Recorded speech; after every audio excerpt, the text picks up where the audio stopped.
जय हिंद दोस्तों। आपका आपके चैनल पूर्वांचल करियर क्लासेस पे मैं राहुल सर आपका बहुत बहुत स्वागत करता हूं।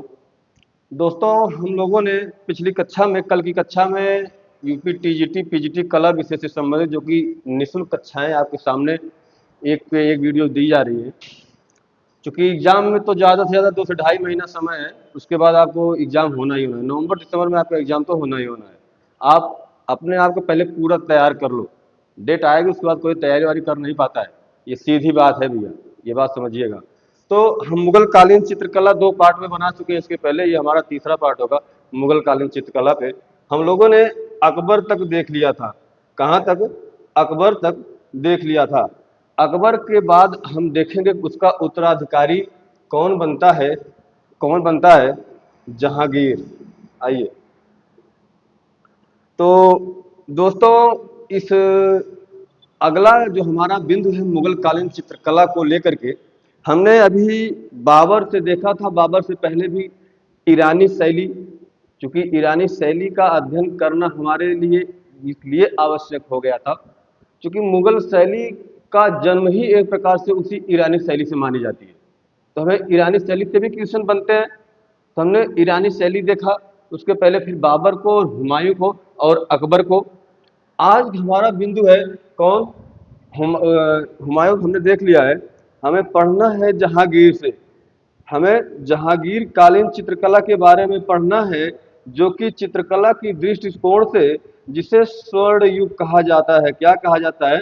स्वर्ण युग कहा जाता है। चूंकि इस जहांगीर के समय में, यही है आपका जहांगीर, कि ये जहांगीर, इसका बचपन का नाम क्या था? बचपन का नाम सलीम था। इस जहांगीर के बचपन का नाम क्या था भैया? सलीम था। यह जहांगीर जो है 1605 ईस्वी से लेकर 1627 ईस्वी तक शासन करता है, राजपाट करता है। चूंकि जब हुमायूं की मृत्यु हो जाती है, जब बाबर मरता है 1930 में, सॉरी 1530 में, तो ये बैठता है कौन? हुमायूं। फिर शेरशाह सूरी से लफड़ा होता है, जाता है, फिर आता है, फिर फाइनली बैठता है 1955 में और 56 में मर जाता है। फिर 56 में अकबर को आनन फानन में बैठा दिया जाता है गद्दी पे। अकबर 1605 तक शासन करते हैं, उनकी 1605 में मृत्यु हो जाती है। उसके बाद यह जो है जहांगीर का शासन, यानी अकबर का उत्तराधिकारी उसका पुत्र सलीम, जिसे क्या नाम दिया जा रहा है? जहांगीर। जहांगीर का जन्म होता है। अब यह बहुत बड़ा भी, चूंकि इसके पूर्वज भी बहुत बड़े कला प्रेमी रहे हैं, तो यह उन सबसे बढ़कर कला प्रेमी था। यह कला की परख और कला के प्रति इसका जो नजरिया था, दृष्टिकोण था, वो बहुत ही सराहनीय था। तो जहांगीर के बारे में देखते हैं हम लोग। तो जहांगीर जो वही सलीम हमने बताया, इसका जन्म 30 अगस्त 1569 ईस्वी में हुआ था। कब? 30 अगस्त 1569 ईस्वी में इस जहांगीर का जन्म हुआ था। और कहाँ हुआ था? फतेहपुर में, फतेहपुर सीकरी में। बस फतेहपुर सीकरी में एक शेख सलीम चिश्ती रहते थे, सूफी संत थे। इन्हीं के आशीर्वाद से जहांगीर की माँ आमेर के कछवाहा, उन्हीं के आशीर्वाद से जहांगीर का जन्म हुआ था। मतलब जहांगीर को इनके माता पिता पाए थे, किसके आशीर्वाद से? शेख सलीम चिश्ती के आशीर्वाद से। जहांगीर की जो माता जी है वह आमेर के कछवाहा शासक बिहारी मल की पुत्री हरखा भाई उर्फ जिसे जोधा भाई कहा जाता है, ये उनकी माता जी का नाम है। किसके? जहांगीर के माता जी का नाम, यानी अकबर की बीबी का नाम। भारत में आप देखेंगे अकबर के काल में जिस मुगल शैली का आरंभ हुआ था, भाई, जब आप मुगल शैली में अकबर का टाइम पीरियड देखेंगे, उसमें जो मुगल शैली जिस चरम पे थी, जिस क्रम पे थी, वही बात की जा रही है कि भारत में अकबर के काल में जिस मुगल शैली का आरंभ हुआ था, उसका सर्वांगीण विकास किसके काल में होता है? इस जहांगीर के काल में होता है। यानी चित्रकला, कला प्रेमी, चित्रकला प्रेमी बाबर था। युद्धों में व्यस्त रहने के कारण और कम समय होने के कारण वह इसमें अपना कुछ योगदान नहीं दे पाया। हुमायूं करता है, अकबर उससे भी बेहतर प्रयास करता है, कला को अच्छा स्थान दिया जाता है। लेकिन अगर आप ग्राफ बनाएंगे, आप ग्राफ बनाएंगे कि बाबर, बाबर के बाद हुमायूं, हुमायूं के बाद अकबर, अकबर के बाद आपका जहांगीर, जहांगीर के बाद शाहजहां, शाहजहां के बाद आपका औरंगजेब। अगर हम मुगल काल उत्तर मुगल कालीन जो शासक हैं उनको छोड़ दें तो मुख्य रूप से यह जो 3 और 3 6 राजा हुए मुगल वंश के, इनका हम टाइम पीरियड देख ले, इनके अनुसार किस चरण में कला पहुंचती है। यह जो बाबर था यह तो भाई हमने बताया कि व्यस्त रहा युद्ध में, इसे काल यह कला प्रेमी था, लेकिन हम ग्राफ है, ये ग्राफ ऊपर की तरफ जाता हुआ है। चलिए, तो ये बाबर के काल में कला यहाँ पर थी। ये हुमायूं है, हुमायूं के काल में यही चित्रकला का ग्राफ बढ़ता है और यहाँ पहुंच जाती है। अकबर के काल में यही फिर कला का और विकास होता है, यहाँ पहुंच जाती है, ग्राफ बढ़ता जा रहा है। उसके बाद जहांगीर के काल में यह कला एकदम चरम पे पहुंच गई। तो कहाँ पहुंच गई? एकदम अपने चरम को प्राप्त कर गई। लेकिन इसी चरम पहुंचने के बाद जब इसके जहांगीर के समय में ये जो शाहजहां का समय आता है, इसके समय में आप ग्राफ देखेंगे, इसके समय में आप ग्राफ देखेंगे तो ग्राफ गिरता हुआ नजर आपको आएगा। यानी कला को महत्वपूर्ण दर्जा या विशेष ध्यान नहीं दिया जा रहा था, कलाकारों को संरक्षण नहीं दिया जा रहा था और खुल के चित्रकारी नहीं करने दी जा रही थी, जिसका परिणाम था कि ये ग्राफ गिरने लगा। फिर ये शाहजहां के काल में यहाँ आया और औरंगजेब के काल में मान लीजिए इसका पतन ही एक प्रकार से हो गया, एकदम ग्राफ नीचे आ गया। ये रहा ग्राफ आपके जो है इन चरण का, जो कि कला किस क्रम में विकसित हुई, किसके काल में कहाँ तक पहुंची। ये आप देखेंगे चरण तक, शीर्ष तक पहुंचा है ये चित्रकला। ये किसके काल में? ये जहांगीर के काल में। इसीलिए चित्रकला को स्वर्ण काल इसी जहांगीर के काल को कहा जाता है। ये सीधा सीधा आपसे प्रश्न पूछता है। तो हम देख रहे थे भैया, हम देख रहे थे कि जहांगीर के काल में मुगल चित्रकला को उत्कृष्टता दृष्टता प्राप्त हुई थी, वही जो हमने बताया, और यह अपने विकास के चरमोत्कर्ष पर पहुंच गई, अपने विकास के एकदम चरमोत्कर्ष पर पहुंच गई। इसीलिए जहांगीर के काल को मुगल चित्रकला का स्वर्ण युग कहा जाता है, वही जो हमने अभी चर्चा किया आपके सामने। तो जहांगीर के समय में आप देखेंगे, आप सब तो देखिए बहुत अनुभवी और बहुत ही सूझबूझ के प्राणी हैं, भावी शिक्षक हैं, आप ही में से बनेंगे। तो मैं समझता हूं कि आप लोगों को बातें बहुत बेहतरीन तरीके से समझने की जरूरत नहीं है, लेकिन आपको मैं रिवीजन इस प्रकार करा दूंगा, कभी भूलेगा नहीं। क्योंकि 2 महीना बच्चा है, स्वतंत्र रूप से पढ़ सकते हैं, उसके बाद कुछ नहीं हो पाएगा, ये ध्यान रखिएगा। जहांगीर के समय में चित्रकला का विकास, जो कारण जहांगीर का चित्रकला के प्रति जो है उसका प्रेम था। यानी जहांगीर चित्रकला से बहुत प्रेम करता था, चित्रकला पर ये सबसे ज्यादा ध्यान देता है। उसका चित्रकला से संबंधित ज्ञान एवं पारखी बुद्धि तथा चित्रकारों को दिया गया संरक्षण था। ये इसके साक्ष्य है, ये बताते हैं, ये बयां करते हैं कि जो है जहांगीर कितना बड़ा कला प्रेमी था। संरक्षण देता था, उनको अच्छा सम्मान देता था, अच्छा पद देता था, अच्छा वेतन देता था, सैलरी जिसे कहा जाता है। जहांगीर चित्रकला के प्रति विशेष प्रेम रखता था। आपने देखा तो वह युवराज काल में ही, जब वह युवराज था, राजा बनने से पहले ही, वह उसने अकारिजा खां की अध्यक्षता में इलाहाबाद में जो किला है, आप गए होंगे, देखे होंगे संगम के पास, इलाहाबाद का जो किला है, उसी किला में अकारिजा खां की अध्यक्षता में, किसकी अध्यक्षता में? अकारिजा की अध्यक्षता में। और कब? जब यह जो शासक हम पढ़ रहे हैं जहांगीर, यह जब युवा अवस्था में था, यानी आप कह सकते हैं जब यह राजा नहीं था, युवराज था, उसी अवस्था में इसकी अध्यक्षता में उस इलाहाबाद में जो संगम के पास किला बना हुआ है, उसी किले में अपनी प्रथम चित्रशाला बनाई।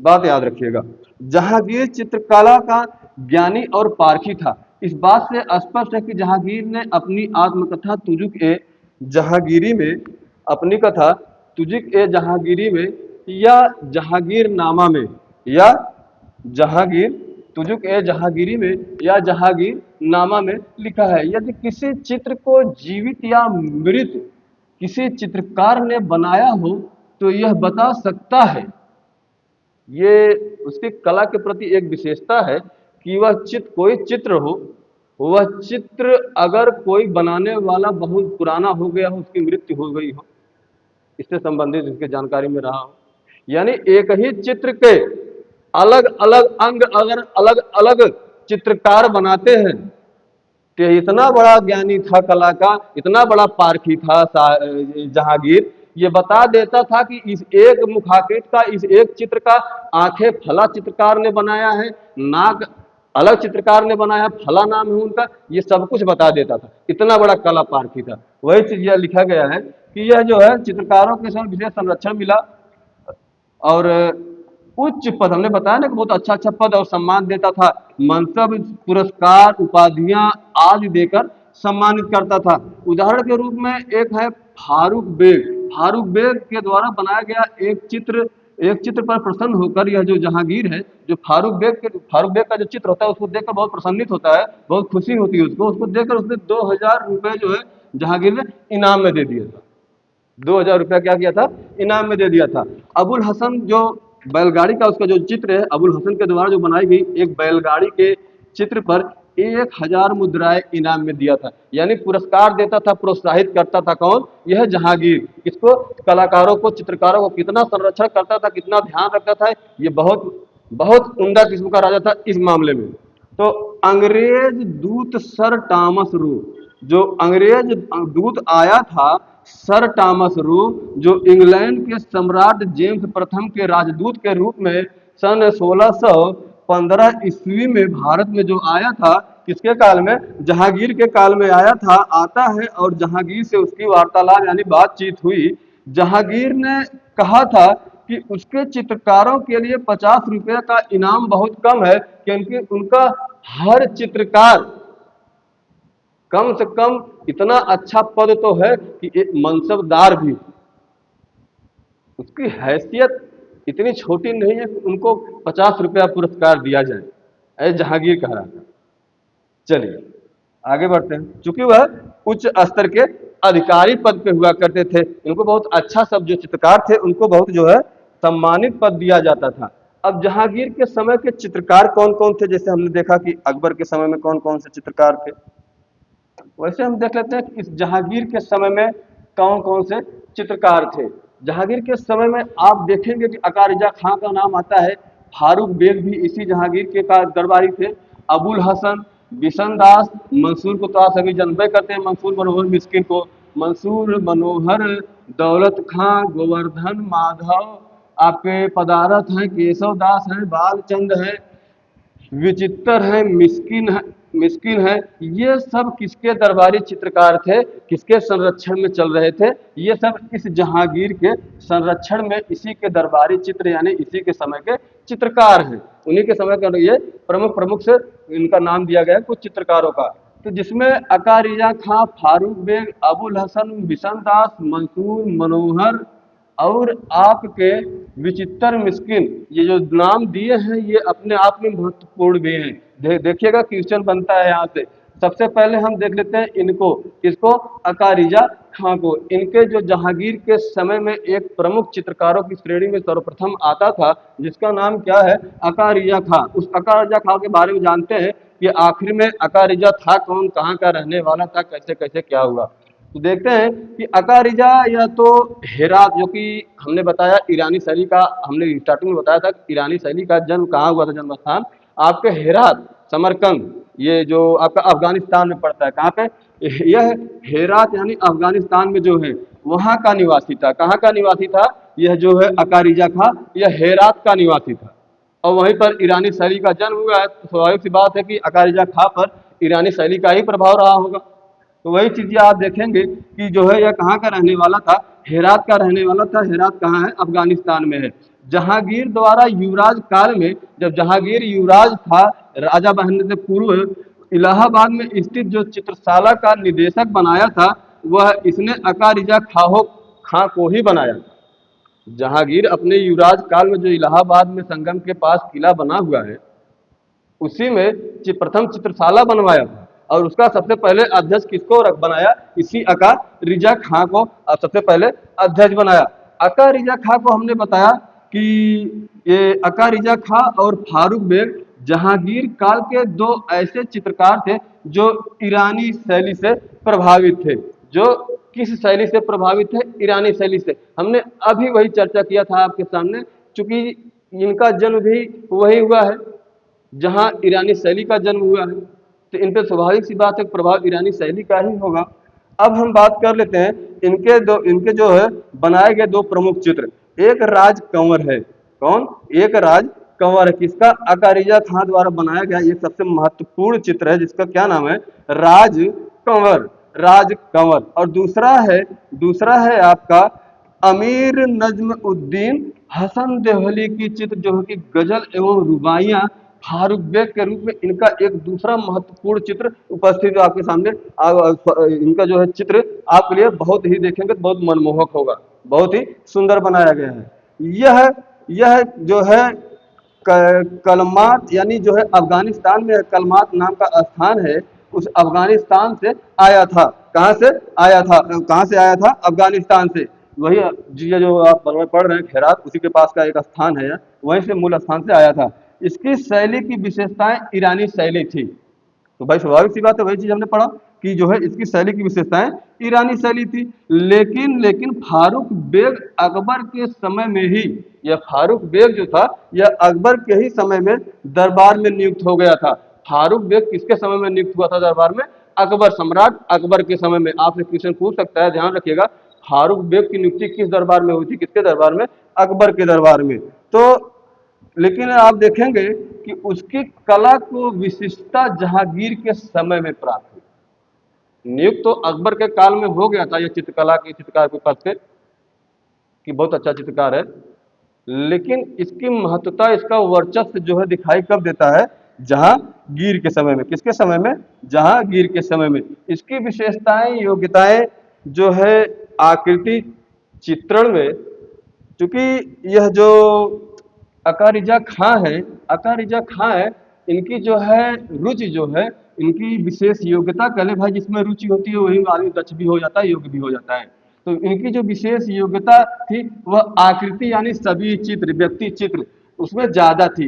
इसके प्रमुख चित्रों में बाज पक्षी, ले जाते हुए, युवा मुगल, सरदार और दरवेशन, ये नाम याद रखिएगा। क्या? ये नाम याद रखिएगा कि बाज पक्षी, ले जाते हुए, युवा मुगल, सरदार और दरवेश यानी फकीर। दरवेश का क्या अर्थ है? वही फकीर से लिया गया है। चलिए, का चित्र प्रमुख है। फारूक बेग के चित्रों में साधु संतों और मुल्लाओं का चित्रण आदि भाव से किया गया है, मतलब जैसा होना चाहिए उसी बैकग्राउंड में बनाया गया। दूसरा महत्वपूर्ण नाम आपके सामने, जो कि जहांगीर के शासनकाल में उसके दरबार में एक दरबारी चित्रकार था जिसका नाम था अबुल हसन। यह भी बहुत उम्दा किस्म का चित्रकार था। अकारिजा खां का पुत्र था। यह कोई क्या था? इसके पिता कौन थे? अकारिजा खां थे। यही अकारिजा खां इसके क्या थे? पिता थे। चलिए, तो अकारिजा खां का पुत्र अबुल हसन यह जो है, यह जहांगीर के दरबार का सबसे प्रमुख चित्रकार बन जाता है। थोड़ा सा ज्ञान चुपड़ी बातें, चिकनी चुपड़ी बातें उस टाइप के ज्यादा थे, तो यह जो है प्रमुख बन गए जहांगीर काल के। उसके बाद चूंकि चित्रकला के पद विभाग में ये प्रमुख बन गए और राजपाट नहीं। जहांगीर ने इनके बारे में स्वयं ही लिख दिया है। क्या लिख दिया है? कि नादिर उस जमा, अबुल हसन ने, ये जो नादिर उस जमा है, यह उपाधि है, यह उपाधि स्वयं जहांगीर ने किसको दिया है? अबुल हसन को दिया है कि नादिर उल जमा, अबुल हसन ने मेरी ताजपोशी की तस्वीर बनाई। जब ये सिंहासनारूढ़ हो रहा था जहांगीर, ताजपोशी चल रही थी, उस ताजपोशी को सचित्र कर दिया था, एकदम देखने में बहुत अच्छा लगता था। यही अबुल हसन, उससे बड़ा प्रभावित हुए थे। कौन? ये आपके जहांगीर, जो कि समय भाई राजा थे, राजा महाराजा की बातें थी। चलिए, तस्वीर बना दी। यह चित्र प्रशंसा योग्य था वही, अतः उसे बहुत अधिक संरक्षण भी प्राप्त हुआ।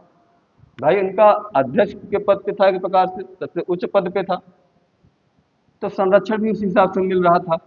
इस समय उसका कोई प्रतिद्वंदी था ही नहीं। एकदम एक तरफा मामला चल रहा था कि भैया अबुल हसन के सामने का क्यों हइये ना धनुवार सब धैर्यवार। आगे आप देखेंगे कि जहांगीर ने लिखा है कि, और क्या लिखा है कि यदि इस समय तक अब्दुल समद, बिहजाद, मीर सैयद अली, कौन कौन? बिहजाद, अब्दुल समद, मीर सैयद अली आज जीवित यदि होते और इनको देखते, किसको, इन अबुल हसन जी को देखते, तो वो कहते कि अवश्य ये अबुल हसन के प्रति न्याय कर देते। चूंकि इनका कहने का ये मतलब है, ये जो लिखे हैं इन्होंने, कितने, जहांगीर ने, कि अगर ये जो अब्दुल समद बिजाद मीर सैयद अली होते और इनके चित्रों को देखते, उसकी क्वालिटी देखते, कि ये जरूर उनके प्रति न्याय करते, उनको कुछ और हम कुछ कम नहीं कर, जबकि सबसे ज्यादा ही कर रहा था, ये कह रहा था कि इनको और कुछ मिलना चाहिए, वही ये न्याय करते, ऐसी बात और लिखा है। आगे जहांगीर ने लिखा है कि अबुल हसन अपने पिता से कहीं अच्छा चित्रकार था। इसके पिता कौन है? अकारिजा खां। अकारिजा खां का ना पुत्र है ये अबुल हसन, उनसे भी बढ़िया यानी चित्रकार था। लिखा है, कितने, जहांगीर ने लिखा है कि अबुल हसन अपने पिता से भी अच्छा चित्रकार था, मैंने उसकी परवरिश स्वयं की है, क्योंकि दरबार में रहना था, उनके पिताजी भी चित्रकला के पद पे, अच्छे पद पे थे। अब हम देख लेते हैं अबुल हसन के कुछ प्रमुख चित्र। अबुल हसन के कुछ प्रमुख चित्रों में हम देखेंगे कि जैसे एक पहला चित्र है जामनगर के जामसाजा की ये जो मुखाकृति है, ये जो मुखाकृति है, आप देखेंगे कि जो अबुल हसन आपने पढ़ा, उनके चित्रों को देखा, उनको। दूसरा चित्र है ड्यूरर द्वारा बनाए गए संत जानपाल को सूली पर चढ़ना नामक जो चित्र है, अनुकृति है, यह अनुकृति अबुल हसन ने मात्र 13 वर्ष की आयु में ही बनाया था। बहुत बड़ी विशेषता है, और क्वेश्चन यहीं से सीधा सीधा पूछ लिया जाता है। आप लोग याद रखिएगा कि ये जो ड्यूरर द्वारा बनाए गए संत जानपाल का चित्र था, उस ड्यूरर द्वारा बनाए गए संत जानपाल का चित्र था, वो बनाया था अबुल हसन ने कितने समय में? तब उनकी मात्र आयु 13 वर्ष की थी। अब बताओ 13 साल में इतनी बड़ी कलाकारी। भाई कला, कुछ लोग अपना अपना प्रैक्टिस है, उसी परिवेश में रहे हैं।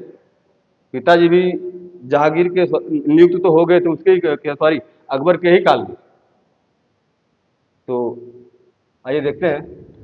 रोमन सागर के देवता नेच्यून दरियाई घोड़े पर आरूढ़ नामक जो चित्र उनकी अनुकृति है, वह भी बहुत प्रसिद्ध है। और एक सबसे बढ़िया चित्र उनका यह है कि चिनार के वृक्ष पर जो असंख्य गिलहरियां बैठी हुई दिखाई गई है। कुछ लोगों का मानना है कि इस चित्र को अबुल हसन और मंसूर ने मिलकर बनाया है, यानी उसमें इतनी लवण्यता, इतना रेखाओं को लहरदार बनाया गया है उस पक्षी को बनाने के लिए।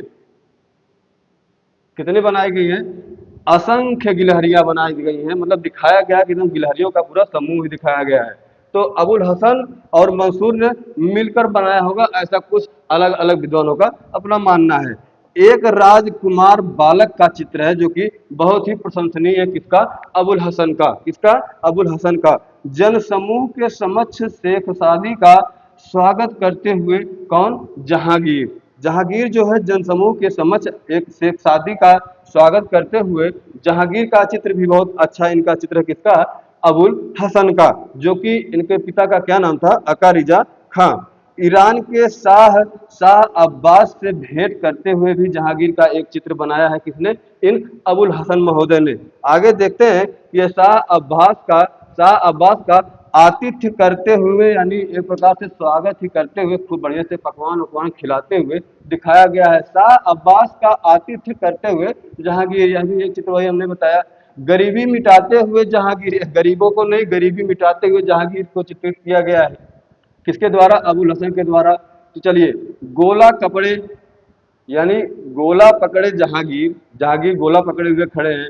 मलिक अंबर को लात मारते हुए जहांगीर का भी चित्र है कि मलिक अंबर को लात मार रहे हैं, वह भी चित्र है। जहांगीर का तुलादान, जब जहांगीर का तुलादान होता भी है ना, सोने चांदी से तौला जाता है। तुजुक ए जहांगीरी के कवर का जो मुख्य पृष्ठ है, उस पर जो चित्रण हुआ है, इसी ने किया है। बैलगाड़ी या रथ, इसके लिए तो इनको विशेष उपहार भी मिला था।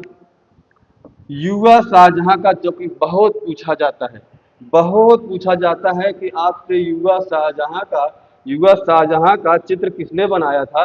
युवा शाहजहां का चित्र इसी अबुल हसन ने बनाया था। अगला हमारा चित्रकार है जहांगीर के दरबार का, जिसका नाम है मंसूर, जो कि पक्षियों के चित्रण में एकदम पारंगत था, सिद्धहस्त था, एकदम दक्ष था। कौन? यह मंसूर। और बाज पक्षी उक्षी का चित्रण तो बहुत बेहतरीन करते थे। कौन? ये मंसूर महोदय, जो कि जहांगीर के दरबार के दरबारी चित्रकार थे। किसके दरबार में दरबारी चित्रकार थे ये? जहांगीर के। कौन? मंसूर। पक्षी अच्छी बनाने में ये ज्यादा रुचि रखते थे और बहुत बढ़िया पक्षी का चित्रण ये करते भी थे। तो मंसूर की नियुक्ति भी अकबर के शासन काल में हुई थी। बात समझ में आ रही है? अका रिजा खान की भी नियुक्ति अकबर के समय में हुई थी, और उसी समय में मंसूर की भी नियुक्ति अकबर के शासनकाल में हुई थी, जिसमें जहांगीर के काल में दिखाए अपने भाई विशेष स्थान इनको किसके काल में मिलता है? जहांगीर के काल में। मंसूर पशु पक्षियों वृक्षों का जहांगीरी दरबार में सर्वश्रेष्ठ चित्रकार था। यानी पशु पक्षी वृक्ष का चित्र बनाने में इसको विशेष दर्जा प्राप्त था, या सर्वश्रेष्ठ चित्र दरबार में उसके था चित्रकार। जहांगीर द्वारा दी गई उपाधि एक उसको, लेकिन इसकी कला चरम रूप लताओं और फूलों के चित्रण इसे नादिर उल अस्र या नादिर उल अम्र नादिर उल अम्र या नादिर उल अस्र या नादिर उल असर, जो भी आप कह लीजिए, तीनों नाम इसका सही है। चलिए आगे बढ़ते हैं। मंसूर के प्रमुख चित्रों में तुर्की का मुर्गा जो है, ये मंसूर का प्रमुख एक चित्र है तुर्की का मुर्गा। आपसे क्वेश्चन में पूछा, टीजीटी में पूछा गया क्वेश्चन है कि तुर्की का मुर्गा या तीतर। एक मोरनी का भी चित्र है, पीली पृष्ठभूमि पर बना लाल पुष्प। साइबेरिया का बिरला सारस जो होता है, सारस जो है बाज पक्षी, हमने बता ही दिया है। आदि इनके प्रमुख चित्र रहे किसके? इन मंसूर महोदय के। मंसूर महोदय ने तुर्की का मुर्गा, जो कि सबसे बेहतरीन चित्र है, तुर्की का मुर्गा या तीतर, एक मोरनी का चित्र और लाल पृष्ठभूमि पर जो पुष्प बनाए हैं, और साइबेरिया बिरला सारस जो बनाए हैं, बाज पक्षी बनाए हैं, ये इनके द्वारा बनाए गए सबसे महत्वपूर्ण और प्रमुख चित्र है किसके? इस मंसूर महोदय के। दूसरा आपका आप देखेंगे अगला दरबारी चित्रकार है दौलत खां, जो कि जहांगीर के दरबार में रहता था। यह दौलत खां किसके दरबार में रहता था? जहांगीर के दरबार में रहता था। दौलत खां आप देखेंगे कि दौलत खां ने जहांगीर के समय में मुख्य रूप से ग्रंथ चित्रण का कार्य किया। यानी ग्रंथों को चित्रित करने का काम जहांगीर के काल में किसने किया? इसी दौलत खां ने किया कि भैया इनका एक विशेष काम है कि जितने ग्रंथ हैं उन ग्रंथों को आप चित्रित करिए, एल्बम बनाइए। किसका काम था? इस दौलत खां का। किसके दरबार में? जहांगीर के दरबार में। बाबरनामा तथा नफासत उल अस में इसके प्रारंभिक चित्र प्राप्त होते हैं। किसके? इस दौलत खां के। कहाँ पर? बाबरनामा, जो कि बाबर द्वारा लिखी गई आत्मकथा है, नफासत उल अस में इसके जो है प्रारंभिक चित्र हमें स्टार्टिंग के चित्र देखने के लिए मिल जाते हैं। यह छवि चित्रण भी करता था, यानी व्यक्ति चित्रण यानी सभी चित्रण भी करता था। कौन? यह दौलत खां। इसने अपना तथा अपने साथी चित्रकारों के व्यक्ति चित्र बनाकर बादशाह को भेंट में दिया था, बादशाह को उपहार स्वरूप दिया था। किसका? अपना और अपने साथियों का चित्र बनाकर क्या करता है? एल्बम के रूप में किसको देता है? जहांगीर को उपहार स्वरूप देता है। अगला चित्रकार जो कि महत्वपूर्ण नाम है, जो कि जहांगीर के दरबार में रहता था। दोस्तों आप बने रहिएगा, बहुत ही महत्वपूर्ण क्लास होने वाली है। अगर मुगल काल से क्वेश्चन आएगा तो आपको मैं गारंटी देता हूँ आप से बच के नहीं जाएगा, अगर आपने क्लास को देखा है। इसके पहले भी 2 पार्ट हैं, ये भी है। चलिए देखते हैं अगले जहांगीर के दरबारी चित्रकार कौन थे, जिनका नाम बिशन दास है। ये बिशन दास कौन है भाई? यह बिशन दास जो है छवि चित्रण में सबसे प्रमुख चित्रकार था। ला भैया, जैसे मंसूर पशु पक्षी चित्रण में बहुत दक्ष रहे, बहुत उम्दा रहे, बहुत अच्छा रहे, वैसे ही जो है छवि चित्रण करने में सबसे जो है प्रसिद्ध थे। कौन? बिशन दास। जहांगीर ने अपने दूत शाह आलम के साथ बिशन दास को ईरान के शाह एवं उसके परिवार और दरबारियों के जो चित्र है उसको बनवाने के लिए ईरान भेज देता है। कौन? यही जो है जहांगीर। बिशनदास के द्वारा शेख फूल नामक सूफी संत का एक चित्र भी बनाया गया है। किसके नाम का? शेख फूल नामक सूफी संत का एक इसी के नाम के चित्र बनाया है। कौन? यही आपका बिशनदास, जो कला भवन वाराणसी में संग्रहित है। कहाँ पर? कला भवन मतलब बनारस, कला भवन मतलब बनारस। ये जो शेख फूल नामक सूफी संत का चित्र बनाया है बिशनदास ने, वह कहाँ संग्रहित है? आपके बनारस कला भवन में संग्रहित है। आप वहां जाके देख सकते हैं। चलिए, बिशनदास का ही बनाया हुआ मुगल सुंदरी के चित्र, यही बिशनदास जो है यह एक चित्र और बनाया है। क्या नाम है? मुगल सुंदरी के नाम से, मुगल सुंदरी के नाम से। इस चित्र को भी माना जा रहा है कि जो कला भवन वाराणसी में संग्रहित है, यानी वही जहां पर ये शेख फूल नामक सूफी संत का चित्र संग्रहित है बनारस के कला भवन में, वही माना जा रहा है कि मुगल सुंदरी का भी चित्र जो कि बिशनदास के द्वारा बनाया गया है, वही वह पर भी संग्रहित है। चलिए, अगले जो है दरबारी चित्रकार हैं जिनका नाम है क्या है? मनोहर। अगले प्रमुख दरबारी चित्रकार हैं जिनका नाम है मनोहर। किसके दरबार में भैया मनोहर प्रमुख चित्रकार हैं? जहांगीर के। किसके? जहांगीर के। चलिए, मनोहर अकबर कालीन जो बसावन का पुत्र था, ये जो बसावन था अकबर कालीन का, उसी का पुत्र यह था। कौन? मनोहर। यह पृष्ठभूमि की रचना तथा पशु चित्रण में माहिर था। सब कलाकारों की अलग अलग विशेषताएं हैं। कोई मानव आकृति पे विशेषज्ञ है, जैसे अपने यहाँ नाक के अलग डॉक्टर, कान के अलग डॉक्टर, हर चीज के अलग डॉक्टर, सर्जन, सर्जन होते। वैसे इसमें है, देखिएगा कि यह जो पृष्ठभूमि की रचना तथा पशु चित्रण में माहिर था। जो पृष्ठभूमि होती है, जो आधार होता है, उसकी रचना करने में और पशुओं का चित्रण करने में सिद्धहस्त था, माहिर था। गुलशन गुलशन नामक संग्रह में प्राप्त लैला मजनू के दो चित्र, जो जहांगीर द्वारा शेर के आखेट के दो चित्र, भैया इसी मनोहर की बात हो रही है। ध्यान से देखिएगा कि गुलशन नामक संग्रह में जो प्राप्त मिला है लैला मजनू का दो चित्र तथा जहांगीर द्वारा शेर के आखेट का दो चित्र, जिसमें एक चित्र में बादशाह ने बंदूक से शेर को गोली मार दिया है। इनके द्वारा ये कला है मनोहर की, हमको कुछ ना कहना। मनोहर चाचा जाने, हमसे न कहो, ये कोई काम नहीं करा भैया। अब पढ़ना हम लोग, आप लोग को पढ़ रहा है, हम लोग को पढ़ रहा है, अलग बात है। यह है मनोहर। नहीं, जो कहना है कह दो, हमको न कहो भैया, कुछ बता दे रहे हैं। जो कहना है मनोहर चाचा कहो। गुलशन नामक जो था संग्रह, उसी में मिला है इनके द्वारा बनाया हुआ चित्र। लैला मजनू के चित्र दो मिले हैं। आपके जहांगीर द्वारा शेर के आखेर के दो चित्र मिले हैं, जिसमें से एक चित्र यह भी मिला है कि बादशाह बंदूक लेकर शेर को गोली मार रहे हैं। और शाही दल जो था उनके साथ, भाई राजा महाराजा ऐसे अकेले जाएंगे नहीं, पूरा एकदम दल बल के साथ जाएंगे। तो शाही दल चारों ओर से शेर को घेर रहा है, उसमें दिखाया गया है, चित्रित किया गया है, जो कि मनोहर चाचा की कला है भैया। दूसरे चित्र में बादशाह को शेर से अपनी सुरक्षा करते हुए दिखाया गया है। इस दृश्य में आप देखेंगे जो है महाराज जो जहांगीर है, तो वो गोली उनको लगते हुए घायल, मतलब जो शेर है उसको गोली मार दिए है, गोली लगते हुए दिखाया गया है। और जो है शेर है वह घायल हो गया है, इस अवस्था में दिखाया गया है। जो और आप देखेंगे कि इसके जो अंगरक्षक है, अंगरक्षक की क्या कला है। इस समय जहांगीर का जो अंगरक्षक था भैया, उसको डर के मारा भाग गया। देखिए क्या कह रहा है कि पिलवान भय से हाथी के मस्तक पर झुका जा रहा है। पिलवान की तो एकदम बुद्धि हिरा रहा है, वो हाथी एकदम ऐसे चिपक रहा है।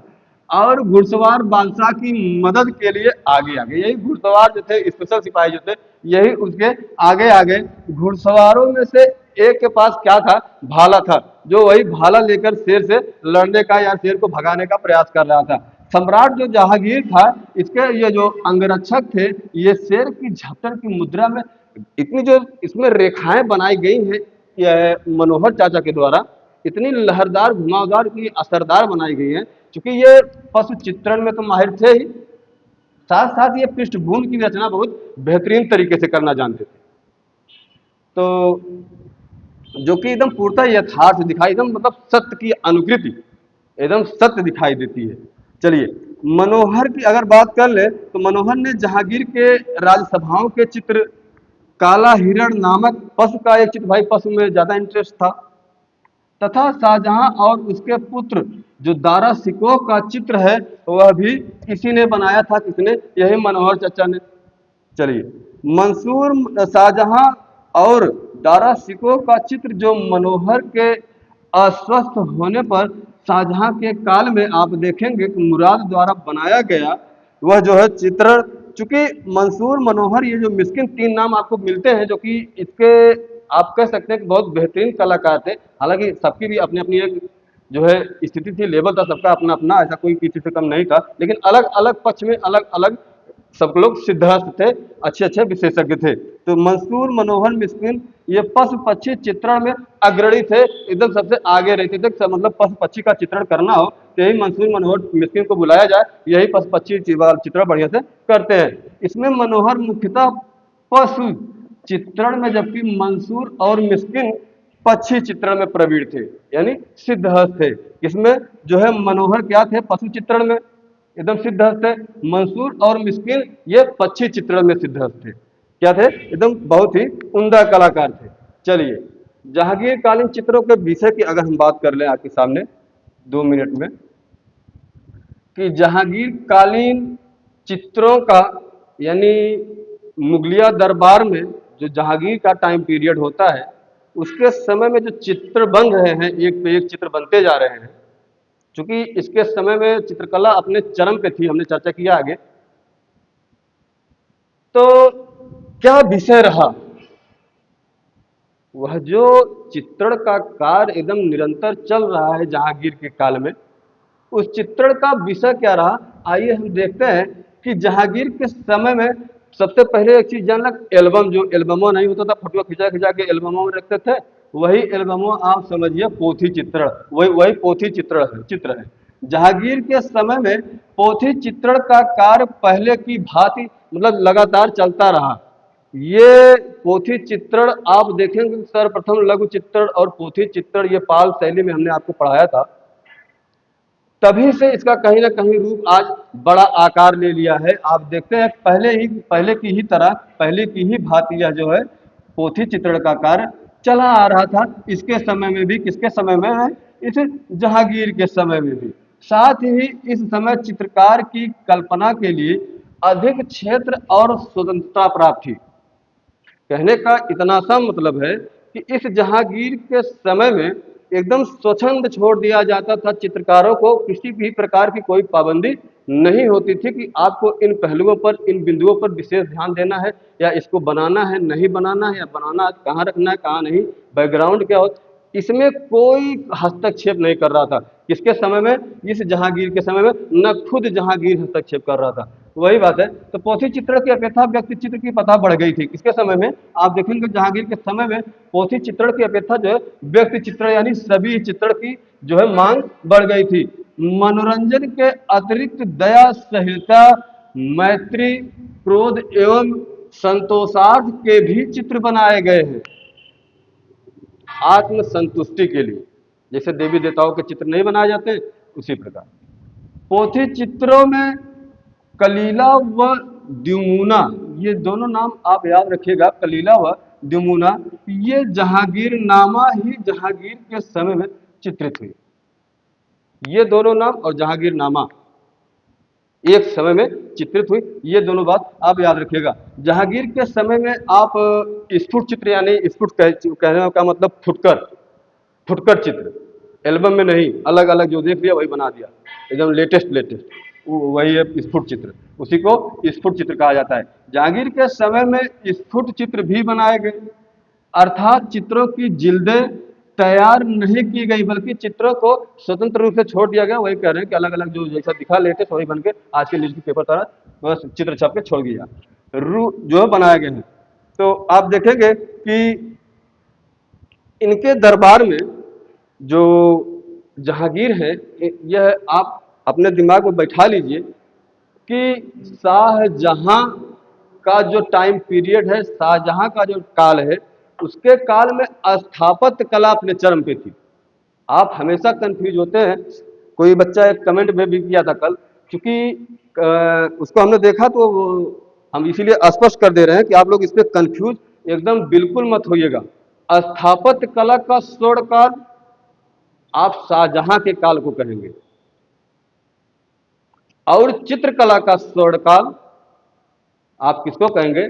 आपको जहांगीर को कहना पड़ेगा, क्योंकि चित्रकला एकदम अपने चरम पर पहुंच गई थी किसके समय में? इसी जहांगीर के समय में। और चित्रकारों को इतने बेहतरीन तरीके से ये परखता था, पहचानता था, और चित्रकला में इसका इतना ज्ञान, इतनी रुचि थी कि यह एक ही चित्रवा अगर उस चित्रवा के अलग अलग अंग को अलग अलग चित्रकारों ने बनाया हो, तो यह देखकर बता देता था कि ये इसकी आंखें फलाने, नाक फलाने, यानी अलग अलग अंग वो बता देगा कौन सा चित्रकार क्या बनाया है। बस यही है इसका विशेषता, जिसके कारण इसने कुछ उत्सवों के भी चित्र बनाए हैं। कौन? ये जो आपके जहांगीर महोदय हैं, इनके जो दरबार में उत्सव भी काम होता था, उत्सव त्योहार आदि का भी चित्रण किया जाता था। उस दिन तो विशेष चित्र, आज तो लोग सेल्फी लेते हैं, चाहे एंगेजमेंट हो, चाहे जो भी हो, छोटा मोटा प्रोग्राम हो, चाहे बहुत बड़ा प्रोग्राम हो, लोग तुरंत मोबाइल लेकर सेल्फी लेते हैं। तो उसी प्रकार उस समय तो भाई मोबाइल तो थी नहीं, सेल्फी कैसे लिया जाए? तो इतने अच्छे अच्छे चित्रकार ये रखता था, जहांगीर इतना शौकीन व्यक्ति था कि उनसे अगर उत्सव हो, कोई त्योहार हो, कोई फंक्शन हो, कोई बढ़िया दिन हो, ये तो विशेष रूप से, नहीं तो वैसे रोज चित्रकारों से कुछ ना कुछ रोज का चित्र बनवाता रहता था। तो उत्सव के चित्र भी, जिसे जहांगीर आप देखेंगे कि जहांगीर के समय में उत्सवों के चित्र भी बनाए गए हैं। वही हमने जो बताया आपको, वही बातें हो रही हैं कि इसके समय में उत्सवों एवं त्योहारों के भी चित्र बनाए गए हैं। इसी के द्वारा गोवर्धन द्वारा बनाए गए आवपासी और गुलावपासी, इस तरह के प्रमुख चित्र भी इसी के हैं। आवपासी और गुलावपासी, जो कि बहुत महत्वपूर्ण नाम है, आप याद रखिएगा। जहांगीर के सिंहासनारोहण के उत्सव का जो चित्र है, यानी खुर्रम वही शाहजहां, इसका पुत्र शाहजहां का ही नाम क्या था?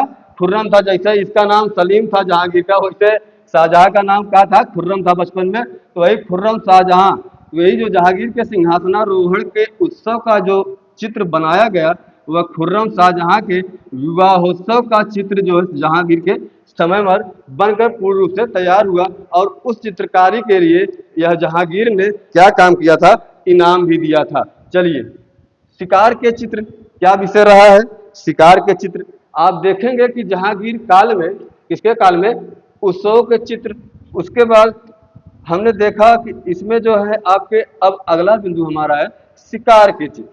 ये जो उनका विषय रहा है, वो हम थोड़ा सा देख लेते हैं कि जो शिकार के चित्र होते थे, उसमें भी बादशाह ने विशेष रुचि प्रकट की थी। ये सब की इतनी भाई रुचि रहा है ना कि हमार कोनो गलती ना बा। आप अब बिशन दास समझाएं, अब्दुल समद समझाएं, जेके समझो कोई अबुल फजल से समझाएं, हमार कौनो दोष ना बा। ये सब भाई ऐसे ऐसे कामे कह दे ना, तो हमको बताना, अब आप समझिए, हमको न कहिएगा।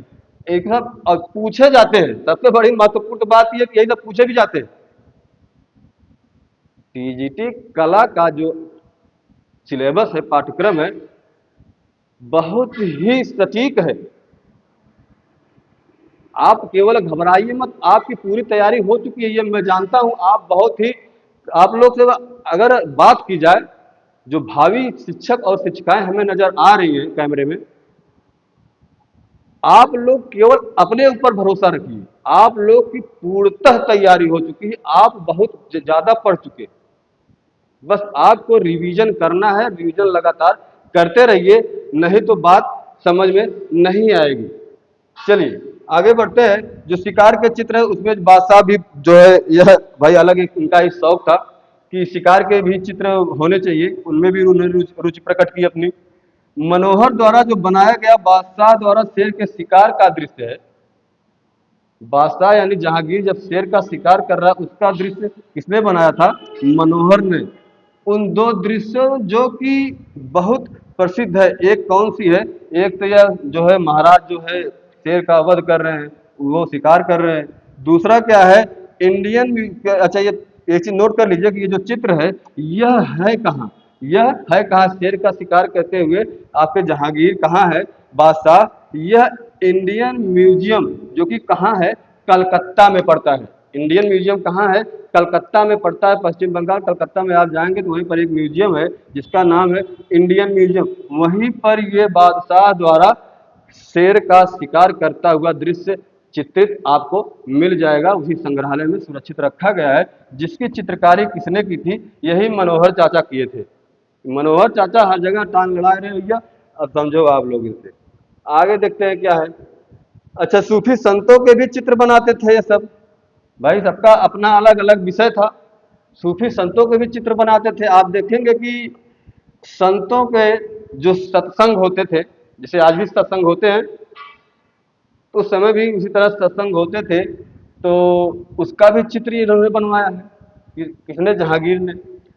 जो कि इंडियन म्यूजियम कलकत्ता में संग्रहित रात के समय साधुओं की गोष्ठी नामक चित्र बहुत सुंदर बनाया गया है।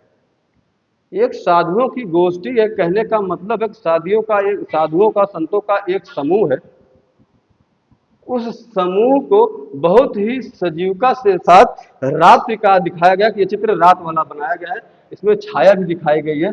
जो है साधुओं की गोष्ठी नामक चित्र बहुत सुंदर चित्रित किया गया है। साधुओं का समूह, जिस चित्र में 5 साधु एक कुटी के सामने के जो है अपना आराम से बैठे हुए हैं। वातावरण भाई रात का समय है, अंधकार पूर्ण तो है, ये है वह अंधकार पूर्ण रहेगा। लेकिन उसी में एक मोमबत्ती है, उसी चित्रवा में एक मोमबत्ती को भी और उससे कुछ चीजें प्रकाशमान हुई हैं जो कि परछाई के रूप में दिखाई देती है, जो कि बहुत ही सुंदर दिखती है। जो कि उसके मोमबत्ती के धीमे प्रकाश में पांचों आकृतियां जो है पूर्ण रूप से स्पष्ट दिखाई देती हैं। इतना सुंदर तरीके से बनाया है इसने। आपके जहांगीर के समय काल की ये चित्रकला है मित्रों, एकदम विशेष ध्यान दीजिएगा। ये जहांगीर से अगर मुगल काल से क्वेश्चन पूछेगा, अगर एक क्वेश्चन पूछेगा तो वह जहांगीर के काले से पूछबे करेगा। अगर क्वेश्चनों की संख्या बढ़ा दी उसने, तब वह जहांगीर के साथ साथ किसी और को भी पूछेगा। ये इसकी प्रवृत्ति रही है चैन बोर्ड की।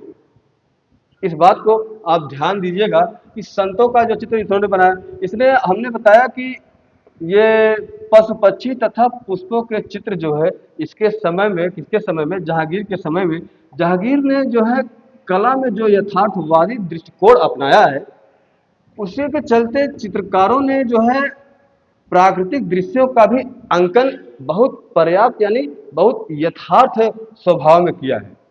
आप देखेंगे कि मंसूर जो है वह पशु पक्षी और फूल के सबसे बड़े चित्रकार थे।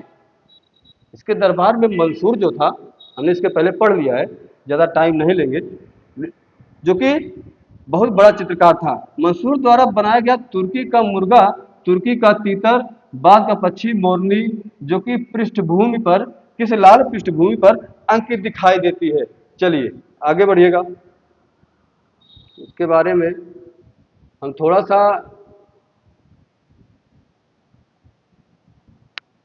एक मिनट, हम अब इसके विषय में, जहांगीर के विषय में थोड़ी सी हम देख लेते हैं कि ये जो जहांगीर कालीन चित्रकला है इसकी क्या विशेषताएं हैं।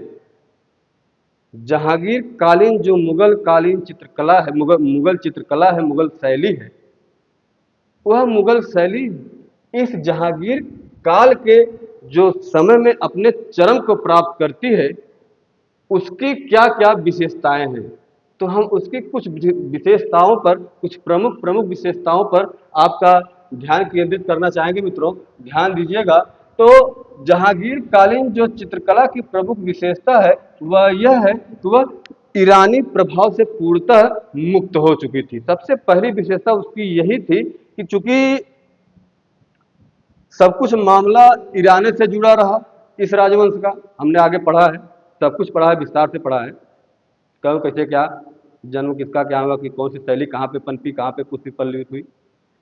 तो वही कहा जा रहा है क्योंकि अकबर और जहांगीर के काल तक भी ईरानी शैली कहीं ना कहीं दिखाई देती थी। लेकिन पूर्णतः मुक्त हुई किसके काल में, सॉरी जहांगीर के काल में।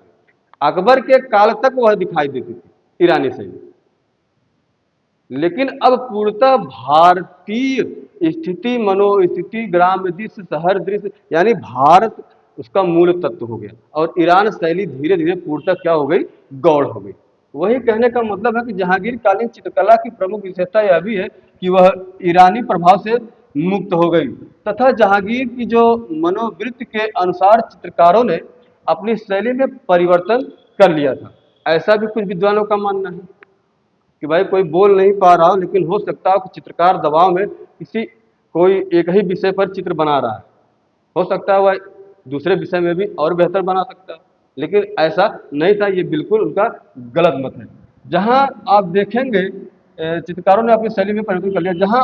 जहां अकबर के काल में आप देखेंगे वास्तु वृक्ष, पहाड़ी बादल आदि के अंकन में जो ईरानी प्रभाव छाया हुआ था, एकदम मतलब भौकाल एकदम माहौल बनाया हुआ था, उसी का प्रभाव ज्यादा दिखाई देता था। किसका, ईरानी शैली का। किसके समय में, अकबर के समय तक इतना भयंकर दिखाया जाता था। वही जहांगीर के समय में वही जो है जहांगीर के समय में आते आते पूरी तरह से पूर्णतः एकदम भारतीय प्रभाव में रम जाती है और ईरानी शैली गौड़ हो जाती है, समाप्त के कगार पर चली जाती है, पूर्णतः समाप्त हो जाती है। चलिए, जहांगीर के समय में चित्रकला परंपरा तथा रूढ़ियों से मुक्त हो गई थी। चित्रकला जो है कि रूढ़िवाद विचारधाराओं पर, परंपराओं पर, पुरानी एक ठर्रा का आदमी एक ठर्रा चलत रहा था, तो उसे मुक्त हो गया के समय में भैया जहांगीर के समय में। तो ध्यान दीजिएगा, जहांगीर थोड़ा सा लंबा है, मैं समझ रहा हूँ, लेकिन बहुत इंपॉर्टेंट भी है, तो इसलिए विशेष ध्यान दीजिएगा। तो यह रूढ़ियों एवं परंपरागत रूपों से पूर्णतः क्या हो गई, मुक्त हो गई और स्वतंत्र एवं यथार्थ अंकन की परंपरा की ओर जाने लगी। किस दिशा में जाने लगी, स्वतंत्र, जो रोक टोक एकदम स्वतंत्र हो और यथार्थ यानी सत्यता उसमें दिखाई दे, उसकी अंकन की परंपरा की तरफ वह चित्रकला जाने लगी। उसी में आप कहा जा रहा है कि जो है चित्रों में जो बारीकी, सफाई, शारीरिक गठनशीलता, वस्त्रों आदि की बनावट में परिमार्जन दिखाई देता है। बदलाव आप कह सकते हैं कि हमें बिल्कुल पूर्णतः बदलाव दिखाई देने लगता है। आप देखेंगे कि वस्त्रों की जो बनावट है उसमें शिकन जो होते हैं, सिकुड़े ना जात वही कहते हैं, उसमें जो शिकनों का विशेष ध्यान रखा गया है कि भाई कोई व्यक्ति चित्र बन रहा है तो वस्त्र जो पहना है बैठेगा तो कहीं ना कहीं सिकुड़बे करेगा, शिकन होगी, उसको भी बहुत ध्यान में रखकर बनाया गया, शिकनों को विशेष ध्यान रखकर बनाया गया है। बल्कि ये कहिए, वस्त्रों में वायु के प्रकंपन का स्पष्ट बोध होता है। वाह भैया, ऐसे ऐसे कलाकारों को नमन करिए कम से कम रोज साय सवेरे। मेरे सभी भावी शिक्षक एवं शिक्षिकाओं, आप लोग देखिए कि कितने बेहतरीन बेहतरीन कलाकार थे। चलिए, चेहरे आदि में गोलाई लाने के लिए ये लोग क्या करते थे, बारीक रेखाओं द्वारा जो है खत पर्दाज या छोटे छोटे बिंदुओं द्वारा बिंदु पर्दाज या दाना पर्दाज लगाया जाता था। ये तो बात हो गई भैया चेहरे को बनाने, गोलाई लाने के लिए। रेखाएं बारीक, कोमल, लचकदार और प्रवाहपूर्ण और सजीव, यानी जो रेखाएं मानव आकृति बनाते समय उनमें जो रेखाओं की जो गति है, लय है, यानी रेखाओं की जो बारीकी है, उसकी जो कोमलता है, जो गति है, जो लय है, जो लचकदार है, जो प्रवाहपूर्ण है, वह बहुत ही यथार्थ यानी एकदम सजीव दिखाई देता है। रेखाओं के आप देखेंगे कि रेखाओं के द्वारा आकारों में उतार चढ़ाव जो है एकदम हमें स्पष्ट दिखाई देता है। क्या देता है, उतार चढ़ाव हमें स्पष्ट दिखाई देता है। आप देखेंगे कि पशुओं तथा जो पक्षियों की बनावट है उसमें अधिक मतलब बहुत ज्यादा यथार्थता है। किसमें, पशु और पक्षियों की बनावट में बहुत ज्यादा जो है यथार्थता दिखाई देती है। हाथियों, घोड़ों, आप देखेंगे शिकार, मोर तथा जो अन्य पशुओं का चित्रण जो है उसमें आप देखेंगे अत्यधिक स्वाभाविकता दिखाई देती है। तो वही बात हो गई कि अत्यधिक यथार्थता दिखाई देती है, अत्यधिक ज्यादा से ज्यादा सत्यता प्रतीत होती है। चलिए, ये तो बात हो गई इसके समय में, और हम देख लेते हैं कि हमें इसके लिए क्या और महत्वपूर्ण बिंदु हमारे लिए हो सकता है, इसके बारे में हम थोड़ा सा और देख लेते हैं। चूंकि ये बहुत इंपॉर्टेंट है, बस थोड़ा सा ही बचा हुआ है। उसके बाद हम कुछ थोड़ा सा विविध के रूप में आपके सामने रखेंगे पूरा निचोड़ इस टॉपिक का, फिर आपकी क्लास समाप्त करेंगे। बने रहिएगा अंत तक, और लाइक सब्सक्राइब तो करना पड़ेगा, नहीं तो मनोहर चाचा और बिशनदास और मंसूर, ये तीनों जनी चाचा लोग तो हम लोग को बहुत जान लग कि कैमरा घुस के मरी है। आप देखिएगा कि इसमें जो है, इस चित्रों में, एक सेकंड साफ कर लें इसको। चलिए, इन चित्रों में देखेंगे कि स्थिति जन्य लघुता का भी सुंदर प्रयोग, यानी इतने जो चित्र बनाए गए हैं वह स्थिति जन्य लघुता, स्थिति के अनुरूप भांपते हुए मतलब छोटे आकार में जो चित्र बनाए गए हैं बहुत ही सुंदर दिखाई देते हैं। चलिए, इंडियन म्यूजियम कलकत्ता में जो रखा गया एक घुड़सवारों के दल का चित्र है, कौन सा चित्र? घुड़सवारों के दल का जो चित्र है, कहाँ रखा गया है? इंडियन म्यूजियम कलकत्ता में जो संग्रहित है, उसी संग्रहालय में। इन विशेषताओं से यह अपने आप में भरपूर है, परिपूर्ण है, ऐसी विशेषताएं ये रखता था। आप देखेंगे कि इसी में रंगों में परस्पर मिश्रित रंगों के प्रयोग से सूफियान आ गया था। बहुत ध्यान से पढ़िएगा कि रंगों में, बहुत ध्यान से समझिएगा बात को, ये जो रंग बनाने की इनकी परंपरा थी मुगल शैली की, रंगों में परस्पर मिश्रित रंगों का प्रयोग।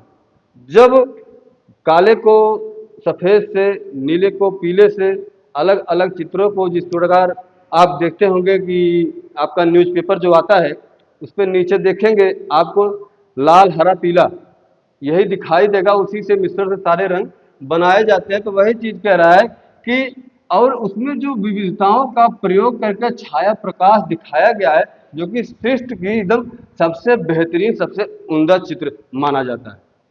चलिए, हल्के गुलाबी सफेद, अच्छा एक विशेषता ये भी है मुगल काल चित्रकला की, इसमें सुंदरता को और प्रभावशाली बनाने के लिए सोने चांदी के रंगों का भी प्रयोग किया गया है। किसके? सोने चांदी के रंगों का भी प्रयोग किया गया है। सोने चांदी के साथ साथ अलग भी जो है रत्नों के रंगों के जो चमकदार रंग होते हैं उनको भी उनसे प्रयोग में लाया गया है। स्वर्ण रंगों का प्रयोग अपेक्षाकृत इस काल में, किसके काल में? जहांगीर के काल में सोने का जो रंग था, स्वर्ण रंग की जो है उसका प्रभाव थोड़ा सा अधिक दिखाई देता है। उसका जो है प्रयोग कहीं कहीं ज्यादा किया जाने लगा गया था, मतलब ज्यादा किया गया था। सभी चित्रों के जो सिर होते थे, सभी मतलब जो आपका व्यक्ति चित्र होता था, उस व्यक्ति चित्र के जो सिर के पीछे प्रकाश पुंज, यानी आप देखते होंगे फोटो में जो भगवान का दृश्य बनाया जाता है, जैसे गौतम बुद्ध जी का बनाया जाता है तो उनके पीछे आप देखते होंगे चक्रों पर चलता रहता है, थोड़ा बहुत कुछ दिखाया जाता है। भगवान कृष्ण के पीछे भी जब भगवान कृष्ण अपने असली रूप में आते हैं, देखते होंगे पीछे एकदम पूरा एकदम माहौल तड़कता भड़कता, एकदम पूरा चक्रों घूमता, एकदम पूरा नक्षत्र दिखाई देता है। वही आभा, वही जो आभा मंडल है, वही इन चित्रों में बैकग्राउंड में दिखा दिया गया है, जिससे यह प्रतीत होता है कि ये जो चित्र किसी साधारण मानव के नहीं है, कोनो दैवी शक्ति या कोनो देवी देवता है। चूंकि बनाया ही इस कदर गया है, उसका जो बैकग्राउंड है चित्र का, व्यक्ति चित्र का जो बैकग्राउंड है, जो पृष्ठभूमि है, जिसको उनका आधार है, वह ऐसा दृष्टिगोचर होता है, ऐसा दिखाई देता है, ऐसा प्रतीत होता है कि उसके आभा मंडल से कोई भी कह देगा यह किसी आम साधारण व्यक्ति का चित्र नहीं है। चलिए, मुरक्का, या जिसे आप मुरक्का भी कह सकते हो, चित्रों के संकलन से संबंधित विधा है। किससे? चित्रों के संकलन से संबंधित यह एक विधा है, जो जिसके तहत अलग अलग विषयों के चित्र अलग अलग संग्रहित किए गए हैं ताकि ढूंढने में आसानी हो। चलिए, अब हम बात कर लेते हैं थोड़ा सा इसके बारे में, विविध के बारे में, किसके रूप में? टिप्पणी के रूप में। टिप्पणी के रूप में हम देख लेते हैं, बस 2 मिनट का समय और लेंगे आपका। यह टिप्पणी तो पूरे इसका सारांश है एक प्रकार से, थोड़ा सा आप देखिएगा कि ये जो मुरक्का यानी मुरक्का है, ध्यान दीजिएगा, ये टिप्पणी है, इसमें देखेंगे कि ये जो विद्वान है, एक कलाविद हैं, जिनका नाम है राय कृष्ण दास। राय कृष्ण दास ने जहांगीर के बारे में या उनके संदर्भ में या उनके बारे में लिखा है कि जहांगीर पहले दर्जे का चित्र प्रेमी था। इन्होंने एक श्रेणी बनाई कि सबसे पहला श्रेणी में कौन आएगा जो सबसे ज्यादा चित्रकला से प्रेम रखता होगा। किसने? यही आपके डॉक्टर राय कृष्णदास महोदय ने, जो कि एक बहुत ही बड़ा कलाविद थे, कला विशेषज्ञ थे। इन्होंने जहांगीर के पहले दर्जे का चित्रकला का प्रेमी होना इन्होंने किसने कहा? यही राय कृष्णदास ने कहा। प्रकृति सौंदर्य उपासक और वृक्ष और खग विज्ञानी आप देखेंगे, संग्रहकर्ता, विशद वर्णनकार और सबसे अधिक जिज्ञासु आप देखेंगे कि निसर्ग निरीक्षक और प्रज्ञावादी था। कैसा था? निसर्ग निरीक्षक और प्रज्ञावादी था। एक विद्वान, उनका नाम मिलता है, क्या नाम है अब? वाचस्पति गैरोला। वाचस्पति गैरोला महोदय के अनुसार जो है मानवीय अभिलाषाओं, आचरणों और भावनाओं को ठीक अनुरूप चित्रित कर, जो कि सबसे सटीक हमें सारी बातें देखने के लिए मिल जाएंगी, पूरी भावनाओं को व्यक्त कर दिया गया है सबसे सटीक तरीके से, वह इसी के दरबार में मिलेंगे। किसके? जहांगीर के दरबार में। ऐसा कौन कह रहा है? ऐसा वाचस्पति गैरोला महोदय कह रहे हैं, जो कि बहुत ही बड़े कलाविद थे या कला विशेषज्ञ थे। चलिए, जहांगीर दमा यानी दम्मा, वह श्वास की प्रॉब्लम होती है। दमा मतलब वही श्वास रोग से पीड़ित था, दमा से। 1627 में यह इस दुनिया को अलविदा बोल देता है। जहांगीर जब 1627 को 1627 में इस दुनिया से अलविदा बोलता है, उसके साथ साथ ये जो इसके काल में चित्रकला अपने चरम तक गई थी, उसका भी पतन यहीं से, आप हमने अभी इसके पहले ग्राफ बना के दिखाया था, यहीं से उसका ग्राफ धीरे धीरे गिरना शुरू होता है। शाहजहां के काल में कुछ गिरता है, औरंगजेब के काल तक तो एक प्रकार से मानो कि यह जो चित्रकला का नामो निशान मिट गया था, पतन हो गया था। क्योंकि बहुत कट्टरवादी राजा था वो, बहुत ही क्रूर राजा था, बहुत ही दुष्ट स्वभाव का राजा था। कौन? ये औरंगजेब। कट्टरता उसके नस नस में थी, बहुत ही कट्टर था। और इस्लाम कहता है, इस्लाम एक अच्छा धर्म है, इस्लाम कहता है कि आप किसी सजीव का चित्रण नहीं कर सकते। और बहुत कट्टरता होने के कारण जहांगीर के काल में चित्रकारों को आश्रय पराश्रय न मिलने के कारण वे सब छोड़कर चले जाते हैं, और चित्रकला जो है इसके समय में, औरंगजेब के समय में, धीरे धीरे अपने पतन की ओर चली जाती है। तो मेरे भावी शिक्षक एवं शिक्षिकाओं, हमने इस जहांगीर के बारे में तो इतना पढ़ लिया, इसमें एक चीज हमें और ध्यान देना होगा कि ये जो जहांगीर के समय में महिला चित्रकार थी, उसमें इसके समय में महिला चित्रकार भी थी। यह भी एक महत्वपूर्ण विशेषता है। किसके समय में? जहांगीर के समय में। इसके समय में कुछ महिला चित्रकार भी थी, जिनका नाम था साइका बानो, नादिरा बानो, रुकैया बानो। रुकैया बानो सबसे प्रमुख चित्रकार थी, और यह जो है जहांगीर के करीबी थी। चलिए, रुकैया बानो जो कि प्रमुख थी, जो संभवतः हरम की बेगमों की सभी है तैयार करती थी, और उसी के साथ साथ महल के अंदर रहने वाली सारी दासियों और रानियों वगैरह जो सब नात बात लोग जुटे रहते थे, उनका भी चित्र, महिलाओं का भी चित्र बनाने का काम ये बखूबी करती थी। कौन कौन? आपकी नादिरा बानो है, एक रुकैया बानो है जो कि सबसे प्रमुख थी, और यही दो नाम आप विशेष कर ध्यान रखिएगा, एक नादिरा बानो, दूसरी रुकैया बानो। चलिए, कला भवन जो कि कहाँ पर है? आपके बनारस में स्थित है। यह म्यूजियम कहाँ है? कला भवन आपके बनारस के मुगल कालीन यानी जहांगीर के काल का एक चित्र मिला है। कहाँ पे मिला है? इसी बनारस के कला भवन में, जो संग्रहालय है बनारस में कला भवन नाम से, वहीं पर मुगल कालीन एक जहांगीर काल का एक चित्र मिला है, जिसपे एक महिला चित्रकार एक महिला का सभी चित्र बनाते हुए दिखाई गई है। ये जो एक महिला का सभी चित्र यानी व्यक्ति चित्र, उस महिला का फोटो बनाते हुए एक महिला को दिखाया गया जो चित्र है वह कहाँ पाया गया है? यही कला भवन वाराणसी जो कि आपके पड़ोस में है। तो दोस्तों, शाहजहां से संबंधित, सॉरी, ये जहांगीर से संबंधित बहुत पर्याप्त और बहुत सटीक मैटर हमने आपके सामने रखा है और बहुत अच्छे से समझाने का प्रयास भी किया है। उम्मीद भी करता हूँ कि बातें आपको बेहतरीन तरीके से समझ में आई होंगी। तो परीक्षा को ध्यान में रखते हुए आप लोग अपना प्यार सम्मान बनाए रखें। तब तक के लिए पढ़ते रहिए, व्यस्त रहिए। धन्यवाद।